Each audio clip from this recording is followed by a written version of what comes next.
sa iyo, Ginang Itorias. Ito ang aking talumpati tungkol sa pag-ibig.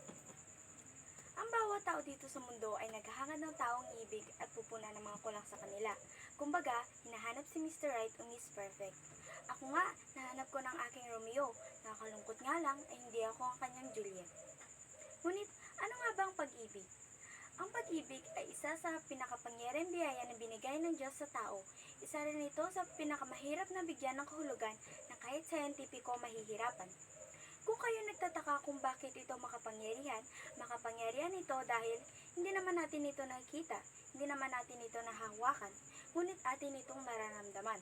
Kapag ang isang tao may iniibig, nakaramdam ito ng kaba, saya kapag nakita nito ang taong gusto niya. Ang pag-ibig o pagmamahal ay mas lalong tumitibay kapag ang dalawang taong nagmamahalan may tiwala sa isa't isa at handa kang tanggapin kung sino ka at kung anong meron ka.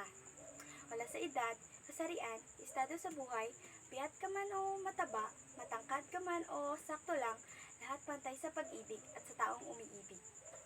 Kayo ba? Naranasan niyo na bang umibig? Siguro, lahat naman tayo dito may hinahangaan, may kinababaliwan, may minamahal at nagmamahal sa kanila. Kinakailangan lang natin huwag sukuan, malay mo, maging kayo. Ang payo ko lang sa inyo bilang isa ring nagmamahal, ang pag-ibig na nasimulan ay huwag sukuan, ito'y ipaglaban at huwag pabayaan. Hindi naman ako umaasa na payo inyong susundin, kaya naman ang talumpating ito ay akin ang tatapusin.